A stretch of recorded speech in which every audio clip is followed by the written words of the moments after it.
In October of 1929, the United States stock market crashed due to them losing a ton of money and the bank shutting down, which sent the world spiraling out of control. A lot of people in a lot of areas around the world lost tons of money and their economies fell down. Germany was one of them. While Germany's economy was being fractured, Adolf Hitler was in control, and Hitler became popular by exploiting his country. Because the economy had fallen, the Nazi Party found this the perfect time to try and promote themselves. They wanted the people around them to believe that the Nazi Party was the right party. Hitler's first few years of ruling, he dedicated it to saving Germany's economy, which made the German people believe he was a good guy. While this was happening, he was also secretly forming a mass army so he would be able to go to war without any struggle. He had a hatred for the Jewish people and blamed them for everything bad that had happened to Germany. Earlier on, during the Roaring Twenties, he had spent 9 months in prison and had written his book, Mein Kampf. This book blames everything on the Jews, and Mein Kampf translates to My Struggle. Hitler blames everyone but himself, and this eventually leads him to have a burning hatred for the Jewish people. In 1933, the Holocaust had started by the rise of nationalism and by Hitler being the dictator of Germany. During the Holocaust, Jews were sent to concentration camps and killed just because of their religion and race. Hitler believed that all the problems in the world were due to the Jewish people, and if they were all gone, the problems of the world would go away. That leads me to talk about Anne Frank. I'm a young journalist who had passed away during the Holocaust. I was born in Frankfurt am Main, Germany.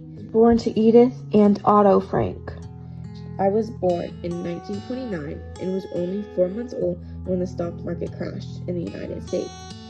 Fast forward 10 years, I was 10 years old, and this was about when World War II had just begun. World War II started when Nazi Germany invaded Poland. Because of this invasion, the war had started. There were other major reasons for the start of World War II, like the Treaty of Versailles, and Japan and Germany trying to be expansionists. An expansionist is someone who wants to believe in economical expansion. World War II also started because of the pursuit of Lebensraum, which means free living. I was giving my diary 3 years later in 1942, and I spent my years alive writing down my experiences. My diary starts with me talking about how I wish the diary will be a good source of comfort to myself and my thoughts. I talk about how much I want to rely on the diary to make myself feel better, so I can talk to something about my emotions. My diary then talks about how I got it in the first place, saying how I woke up on my birthday and got a bunch of other gifts, then went to school and came back to get my diary. Later on, I then talk about how my classmates and how other people, I tolerate them. I tolerate each and every one of them, some of them at least.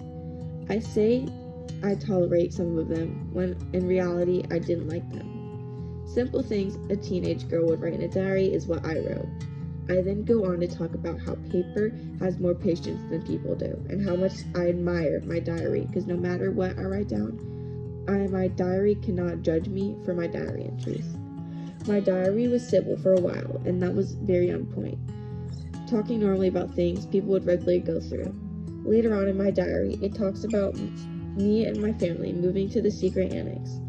I state, the people on their way to work at the early hour gave us sympathetic looks. You could tell by their faces that the way they were sorry, they couldn't offer us some kind of transportation. The conspicuous yellow stars spoke for itself. This means that since me and my family had to wear the yellow star, while the Nazis would wear a swastika. If you wore a yellow star, that gave direct confirmation that you were a Jew, and if you wore a swastika, that you were part of the Nazi Party. My father, Otto Frank, and my mother, Edith Frank, were a very important part of my life, and since I got sent to the concentration camp, so did they. We got separated, and I wasn't with my family as much as I was anymore. I wasn't around them as much as I used to be when I lived in the secret annex. I was now hoping that I would see them again. I was hoping that I would be able to finally see them before I got released from the concentration camp. The camp I went to was called Bergen-Belsen. Bergen-Belsen is a camp, and it changed my life forever. This camp impacted me in many different ways, and it also impacted my family.